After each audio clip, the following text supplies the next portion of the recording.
akhirnya nyawa saya. Astagfirullah. Karena banyaknya tekanan intimidasi. Ya, Pak. Pak Jokowi harus dengar ini. Saya harap Bapak Presiden dan Kapolri membenahi undang-undang, pasal-pasal tentang hukum di negara ini. Itu satu. Tegakkanlah Pancasila itu dengan kokoh, dengan teguh, Pak. Pertama, ketuhanan yang Maha Esa. Apabila pejabat-pejabat itu, para hukum itu memiliki Tuhan, saya harap mereka punya Tuhan, karena sumpah mereka itu mengatasnamakan Allah. Allah itu tidak bisa dibohongi. Allah itu tidak bisa dibohongi. Kedua, jangan di atas uang. Sumpahnya seorang para pejabat, para penegak hukum itu di atas uang. Saya butuh keadilan di negara ini.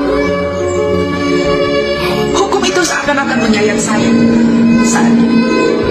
Kedua, kemanusiaan yang adil dan beradil. Berikan keadilan pada manusia-manusia yang ada di Indonesia. Saya bukan siapa, saya hanya diturunkan Allah ke bumi ini. Rasa manusia, rasa toleransi, berada sesama agama, itu keinginan saya. Ketiga, karena drama-drama kalian Indonesia ini terpecah belah. Betul. Yang dulunya saya mendukung Bapak Jokowi, akhirnya saya jadi pembenci Bapak Jokowi. Karena yang bencinya saya bukan karena Bapak Jokowi, tapi Bapak Jokowi dikelilingi orang-orang mafia saat ini. Ketiga, empat, katanya merakyat, tapi rakyat semuanya ditindas. Katanya merakyat, tapi undang-undang diperbaiki hanya menguntungkan semua pejabat yang mengatasnamakan wakil rakyat. Undang-undang hanya berlaku buat orang yang berduit saja, tidak punya Tuhan. Mereka bersumpah di atas jabatan yang mengatasnamakan Allah, tapi mereka tidak takut dengan Allah, itu murka mereka semua. Kelima, saya butuh keadilan. Keadilan sosial bagi seluruh rakyat Indonesia. Saudara-saudara kita, Bapak, banyak yang tidak terungkap pembunuhannya, banyak yang tidak terungkap korupsinya. Di mana letak keadilan itu, Pak? Tolong Pak Presiden, tolong Bapak Kapolri. Saya manusia biasa. Saya manusia biasa, bukan keturunan para konglomerat, tapi saya butuh keadilan, terutama orang-orang yang udah dijadikan tersangka yang tidak bersalah. Arwah Pina tetap menghantui mereka. Jangan gengsi. Saya butuh keadilan di negara ini, Pak. Tolong, dengan logonya negara kita ini memiliki Pancasila, berpegangan teguh, berpegangan erat.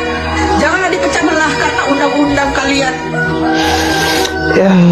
Pertama, yaitu masalah kasus demi kasus. Tidak ada yang terselesaikan dengan murni, semuanya dari rekayasa. Saya harap arwah ibu saya di sana,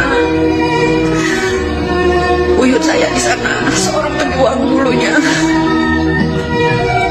semoga bisa membukakan ini semua melalui saya. Mudah-mudahan kalian semua paham apa yang saya inginkan. Doa saya hari ini, pagi ini, agar terkuat segera, agar selesai. Setelah ini kita masih akan menghadapi selesainya yang namanya hukum ini. Jika ini terkuat, masih akan berhamburan darah di negara kita ini. Masih akan berhamburan darah. Pembunuhan yang akan dilakukan bagi saksi-saksi yang benar. Mengerikan sekali, Allah. Pembunuhan yang akan dilakukan apabila saksi-saksi orang yang jujur ini membuka siapa dalam dari ini semua, berawal dari mana. Pembunuhan makin banyak. Aduh, bahaya. Dan Bapak Kapolri, benahilah hukum, kuatkan rakyat-rakyat yang memberikan jalan penelusuran. Itu penuh perlindungan, Pak, bukan berdasarkan uang. Itu salah satunya. Semoga Bapak Presiden menyimak akhir kata dari saya ini. Ya, saya bukan takut. Setelah ini terbongkar, masih akan ada banyak pembunuhan buat orang-orang yang menjadi saksi sebagai kejujuran. Ya, orang-orang yang mengintimidasi saya itu akan semakin kejam, lebih kejam dari ucapan mereka ini, Pak. Itu yang saya lihat. Semoga Bapak Presiden sehat, Bapak Kapolri sehat, bisa menerima kontak saya ini yang terakhir bicara tentang hukum. Apabila kelak saya diintimidasi, diculik orang, dibunuh orang, apakah Bapak tetap berpangku tangan